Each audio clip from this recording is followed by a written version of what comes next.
আজকে আমি শেয়ার করছি সর্ষে দিয়ে পটল কিভাবে বানাতে হয়।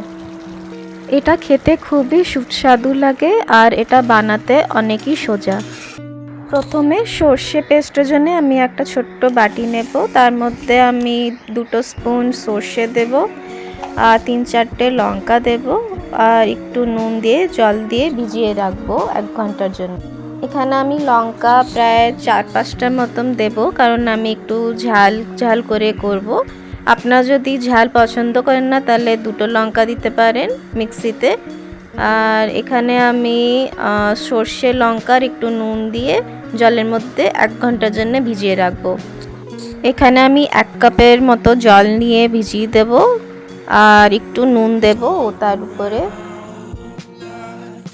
এখানে আমি 1/2 টিস্পুন নুন দিয়ে ভিজিয়ে রাখবো। সর্ষে বাটিটাকে একটা কোণায় রেখে এরপরে আমরা যাব পটল কাটতে।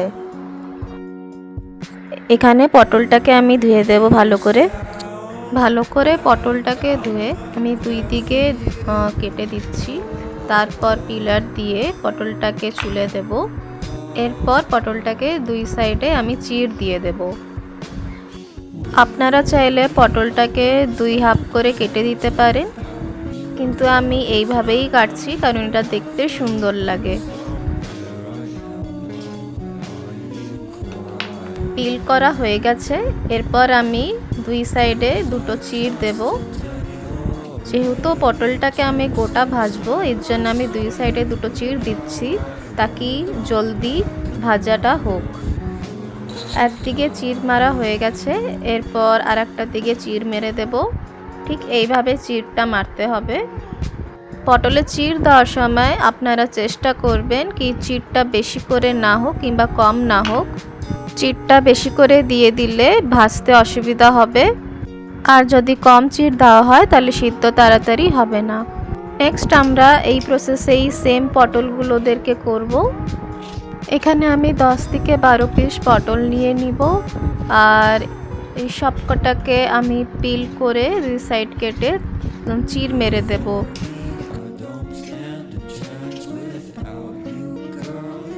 সবগুলো পটল কাটার পর এরপর আমি জল দিয়ে ভালো করে ধুয়ে নেব, প্রায় 3-4 বার করে ধোবো।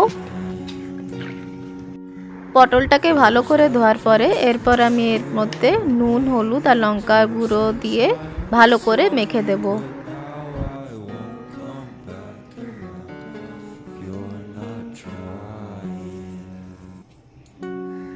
মশলাটাকে আমি ভালো করে মিক্স করে নেব, ভালো করে মেখে নেব, তাকে সবকটার মশলাটা ভিতরে ঢোকে।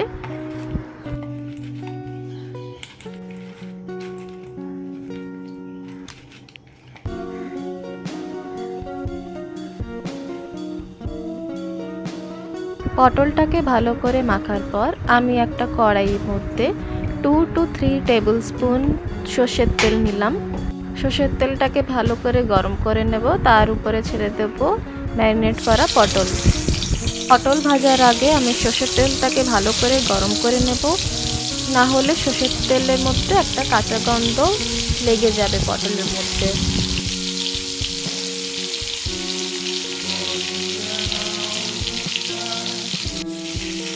পটলটাকে একদিকে ভাজা হয়ে গেলে আর একটা সাইড পাল্টিয়ে দেব। যেহেতু এটা গোটা গোটা পটল বলে এটা ভাজতে একটু দেরি হচ্ছে, এর জন্য আমি এটাকে ঢেকে ঢেকে ভাজবো যাতে এটা তাড়াতাড়ি হয়ে যায়। পাল্টি দেওয়ার পরে আমি এটা ঢেকে নিলাম 1 মিনিটের জন্য। ঠিক এইভাবে 2 থেকে 3 বার করে আমরা পটলটাকে পাল্টি ঢেকে ঢেকে ভাজবো। আর আপনারা দেখতে পাচ্ছেন কিভাবে পটলটা ভাজা হয়ে গেছে। এখন এটাকে আমি তুলে দেব। পটল ভাজার পরে আমি এখানে গ্রাইন্ডার নিয়ে আসলাম, তার মধ্যে আমি ঢেলে দিচ্ছি ভেজা সর্ষে লঙ্কা। আর এখানে আমি 2 থেকে 3 টেবিল স্পুন কোকোনাট দিয়ে দিচ্ছি। কোকোনাট দিলে এর স্বাদটা 2 গুণা বেড়ে যায়, এর জন্য আমি অল্প একটু করে নারকেল কোড়া দিয়ে দিচ্ছি। এরপর আমি গ্রাইন্ডারের ঢাকনাটা বন্ধ করে মিক্সিতে চালিয়ে দেব। আমার এখানে পেস্ট তৈরি হয়ে গেছে, এবারে চলে যাব রান্না করতে। এখানে আমি গরম তেলের মধ্যে 1 টিস্পুন কালো জিরে নিলাম, দিয়ে এরপর আমরা সর্ষে নারকেলের পেস্টটাকেও দিয়ে দেব।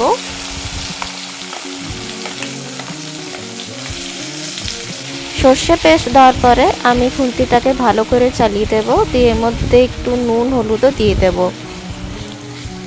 এবারে হলুদটাকে দিয়ে আমি ভালো করে ভেজে দেব।